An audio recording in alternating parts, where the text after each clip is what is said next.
Dominique Oriatatron, suite du blog, le tron hecta, c'est ça, et hecta ou je sais pas quoi. Bref, on en était donc deuxième suite, hein, c'est pareil.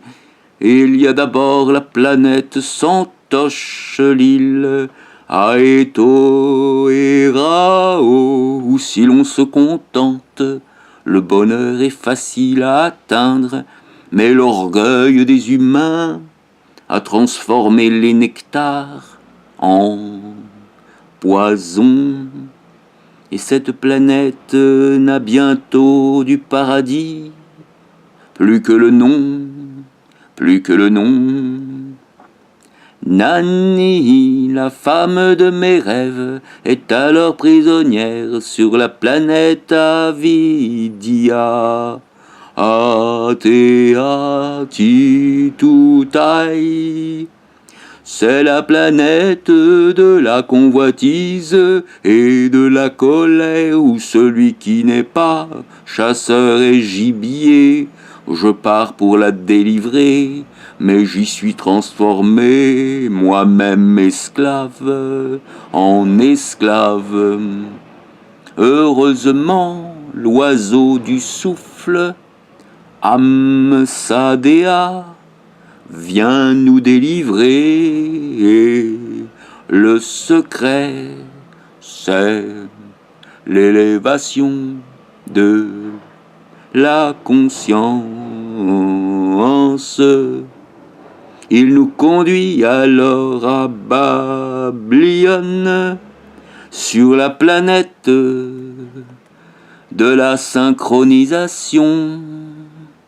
Rotaira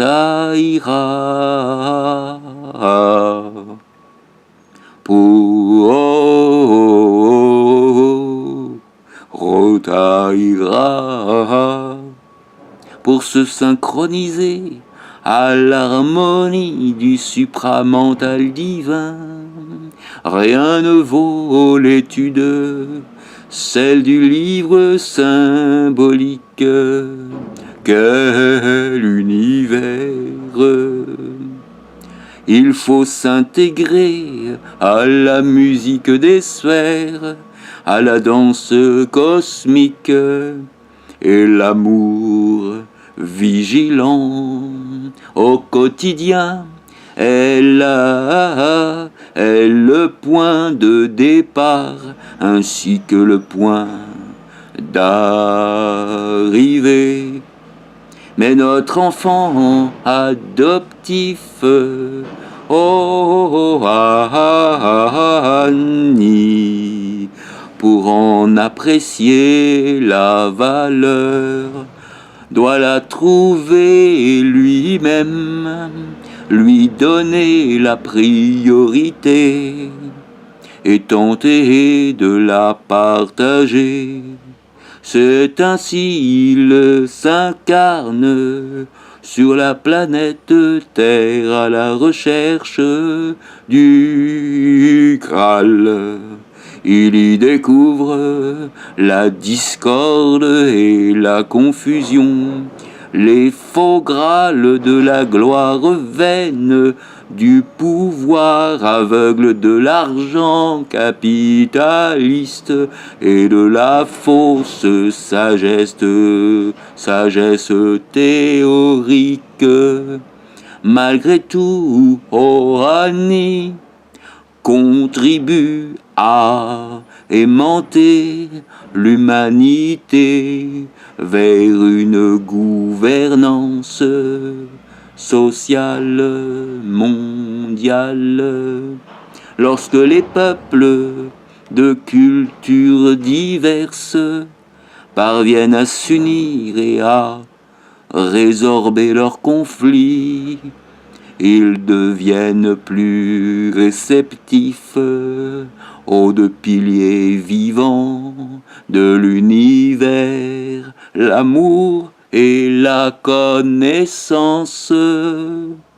C'est alors qu'un oiseau de paradis leur enseigne la danse chantée des 27 couleurs, afin d'intégrer à la conscience supramentale, immortelle, leur propre semence mentale, astrale et matérielle.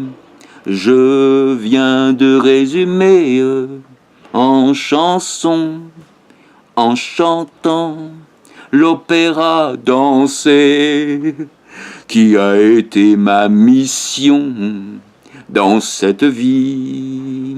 Depuis 4 décennies, il combine des techniques issues des cultures du Nord et du Sud, et les met au service d'un sens qui s'était perdu partout, à moins que je n'ai pas été informé.